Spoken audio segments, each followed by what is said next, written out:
শিল্পী রং তুলির আঁচড়ে করে তোলা হচ্ছে দশভুজা দেবী দুর্গা সহ বিভিন্ন দেবদেবীর প্রতিমূর্তি। অক্টোবরের ৯ তারিখ থেকে শুরু হতে যাওয়া দুর্গোৎসবের বাকি আর মাত্র কদিন। এরই মধ্যে চারিদিকে শুরু হয়েছে উৎসবের আমেজ। এ আয়োজনের অন্যতম অনুষঙ্গ দেবী দুর্গার প্রতিমা।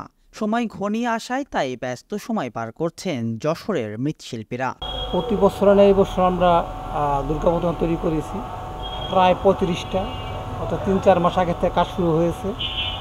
এখনও কাজ চলছে, রঙের কাজ।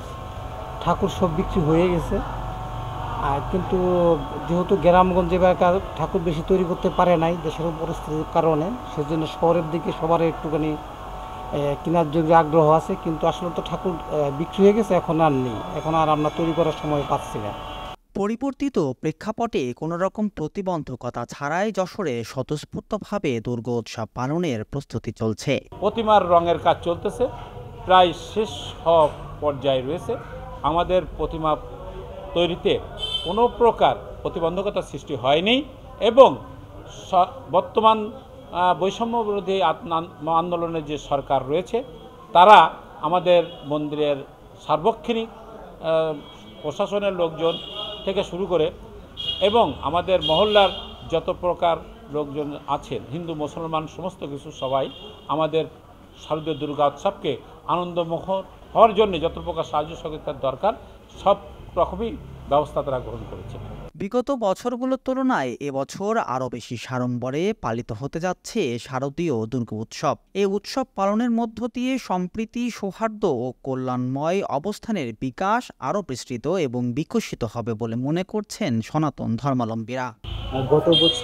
বিগত সকল বছরের থেকে একটু বেশি উৎসবমুখর হয়ে উঠছে এবং বাংলাদেশ বর্তমান সরকার, সেই সাথে সেনাবাহিনী যেভাবে আমাদেরকে আশ্বাস দিচ্ছে এবং সেই ধর্ম মন্ত্রণালয় থেকে ধর্ম উপদেষ্টা, তাতে মনে হচ্ছে আমরা এবছর সব থেকে ভালো মতো পূজা উদযাপন করতে পারবো। কেনাকাটা বন্ধ হয়ে গেছে বা ভয়ে কেউ আতঙ্কে বাসায় বসে রয়েছে এরকম কোনো ব্যাপার না, মানে সবাই কেনাকাটাতে একটুই আছে, বলতে গেলে আন্তরিকতা আছে, সবাই বের হচ্ছে। এদিকে দুর্গা উৎসবে বিশৃঙ্খলা এড়াতে ৩ ধাপে নিরাপত্তা বলয় তৈরি করেছে পুলিশ প্রশাসন। সোশ্যাল মিডিয়ার গুজব বন্ধেও কাজ করছে পুলিশের বিশেষায়িত টিম। নিশ্চিদ্র নিরাপত্তার মধ্য দিয়ে এই দুর্গা উৎসব যাতে উদযাপিত হয়, সে কারণে জেলা পুলিশ যশোর 3 ভাগে এই নিরাপত্তা পরিকল্পনা গ্রহণ করেছে। একটি দুর্গাপূজার মূল পর্ব শুরু হওয়ার আগে প্রাক দুর্গাপূজাকালীন নিরাপত্তা ব্যবস্থা, দুর্গাপূজা চলাকালীন নিরাপত্তা এবং দুর্গাপূজার পরবর্তীতে অর্থাৎ প্রতিমা বিসর্জন থেকে শুরু করে দুর্গাপূজার পরবর্তী সময়টা নিরাপত্তা ব্যবস্থা গ্রহণ করেছে।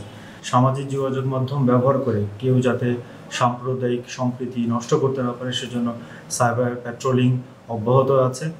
এবছর যশোর জেলায় 8টি উপজেলায় মোট 656টি মণ্ডপে দুর্গাপূজা অনুষ্ঠিত হবে।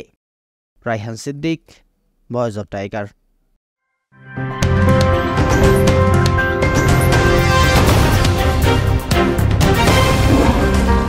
Voice of Tiger.